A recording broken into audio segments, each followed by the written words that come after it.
Bonjour, je suis Saint-Ov Benjo, porte-parole de la direction de la diplomatie publique d'Israël et je suis là pour vous fournir des mises à jour quotidiennes et des nouvelles en français. Nous vous souhaitons un joyeux Noël à tous ceux qui célèbrent la fête et un grand salut à toutes vos familles.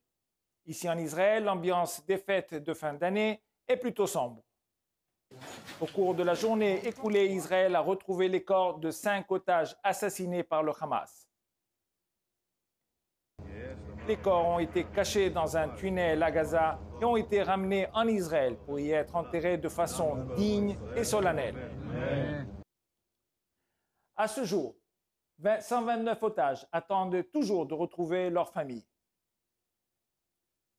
Tsahal continue de localiser, d'exposer et de démanteler l'infrastructure terroriste souterraine du Hamas, omniprésente dans toute la bande de Gaza.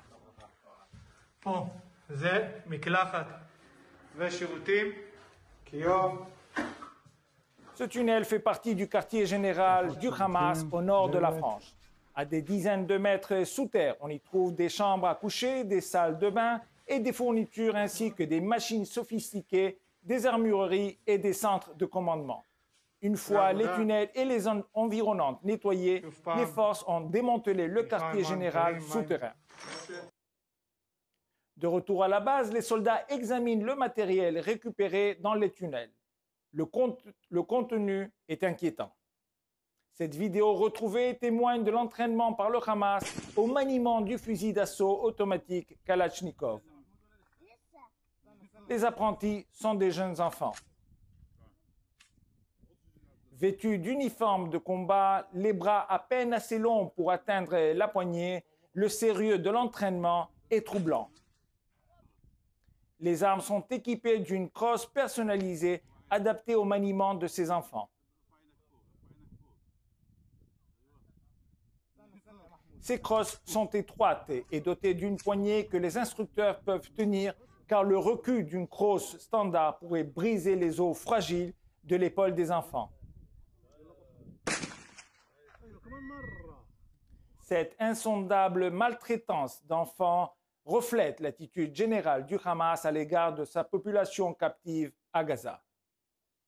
Alors que l'aide humanitaire est envoyée du monde entier au profit des civils de Gaza, le Hamas, qui n'est plus en mesure d'appliquer sa corruption et prélever les taxes exorbitantes sur les importations, confisque l'aide à ses propres fins. Lorsque les habitants désespérés de Gaza se révoltent, le Hamas réprime d'une main de fer, tirant à bout portant sur les foules désespérées. Ceux qui parviennent à récupérer une partie de l'aide s'exposent à la vengeance du Hamas. Cette famille poursuivie par le Hamas a été battue et abattue dans la rue. Un cadavre gît immobile près de la voiture, un sinistre avertissement pour tous les autres.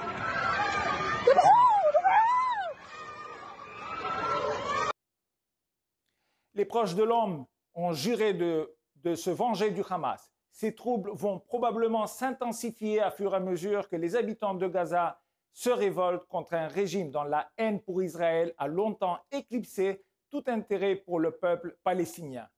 Israël atteindra ses objectifs en sauvant les otages et en débarrassant Gaza du Hamas, de sorte que l'année prochaine, les fêtes de fin d'année pourront être célébrées. Encore une fois, joyeux Noël à tous. Et comme toujours, nous sommes à votre disposition 24 heures sur 24 pour répondre à vos questions aux coordonnées affichées à l'écran. Merci de votre attention.